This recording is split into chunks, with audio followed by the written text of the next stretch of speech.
உங்கள் அனைவருக்கும் வணக்கம். நான் ஜோதிடர் குபேந்திரன் பேசுகிறேன்.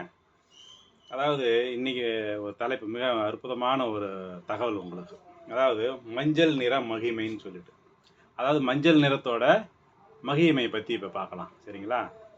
யார் ஒருத்தவங்க நீங்கள் அதிகமாக மஞ்சள் நிறத்தை உபயோகம் செய்தாலும் பாசிட்டிவான நிகழ்வுகள் உங்களுக்கு ஏற்பட்டுக்கிட்டே இருக்கும். பாசிட்டிவ் எனர்ஜி கண்டிப்பாக ஏற்படும் உங்களுக்கு. ஏன்னா மஞ்சள் நிறத்துக்கு தான் எல்லா தடைகளையும் உடைக்கும் ஆற்றல் உள்ளதுங்க. இப்போ நீங்கள் பார்த்தீங்கன்னா, நம்ம எந்த ஒரு சுப நிகழ்ச்சிக்கும் முதல்ல நம்ம என்ன பண்ணுவோம்? மஞ்சளை தான் கையில் எடுப்போம். முதல்ல எழுத்தே மஞ்சள் பொடி தான் போடுவோம். நம்ம எந்த ஒரு நிகழ்ச்சிக்கும் எழுதினாலும், சுபம் அசுபம் எதுவாக இருந்தாலும். அதனால் மஞ்சள் நிறத்தை நீங்கள் எவ்வளோக்கு எவ்வளோ அதிகமாக பயன்படுத்துகிறீங்களோ அவ்வளோ உங்களுக்கு கண்டிப்பாக யோக பலனை ஏற்படுத்தும். அது மட்டும் இல்லாமல் 9 நவகிரகங்களில் எல்லாருக்கும் அதிகமாக தடையை கொடுக்குற கிரகம் எதுன்னு பார்த்தீங்கன்னா கேது தான்.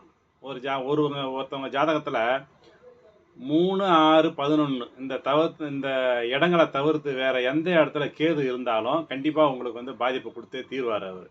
அதனால் இந்த மஞ்சள் நிறத்தை யார் ஒருத்தவங்க அதிகமாக பயன்படுத்திக்கிட்டு வந்தீங்கனாலும் அந்த கேதுவோட தாக்கம் குறையும். ஏன்னா இந்த மேஷ ராசி, சிம்ம ராசி, தனுசு ராசி, இந்த 3 ராசிலையும் கேதுவோட நட்சத்திரம் அஸ்வினி மகம் மூலம் இருக்குங்க. இந்த நட்சத்திரத்துங்களுக்கு, அதாவது அஸ்வினி நட்சத்திரத்துக்கு 7வது நட்சத்திரமாக புனர்பூசம் வந்துடும். சரிங்களா? மக நட்சத்திரத்துக்கு 7வது நட்சத்திரமாக விசாகம் வந்துடும். மூலத்துக்கு 7வது நட்சத்திரமாக பூரட்டாதி வந்துடும். அப்போ வத நட்சத்திரமாக வந்துடும் குருவோட நட்சத்திரம், கேதுவோட நட்சத்திரத்துக்கு. அதனால தான் இந்த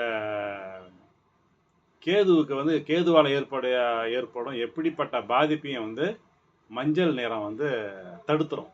அதனால் எவ்வளோக்கு எவ்வளோ நீங்கள் மஞ்சள் நிற உடை, கையில் மஞ்சள் கயிறு கட்டிக்கலாம், கர்ச்சீப்பு கூட அதிகமாக உபயோகப்படுத்தலாம். இந்த கேதுவால் பாதிப்பு அதிகமாக இருக்கிறவங்க, அது பாதிப்பு இல்லாதவங்களும் சரி, ஒரு நல்லது நடக்கணும்னு நினைக்கிறேன், கண்டிப்பாக போட்டிங்கன்னா ஆயுள் விருத்தி அடைங்க. மஞ்சள் நிறத்தை எவ்வளோக்கு எவ்வளோ உபயோகப்படுத்திங்கன்னா உங்களுக்கு ஆயுள் பலம் ஏற்படும்.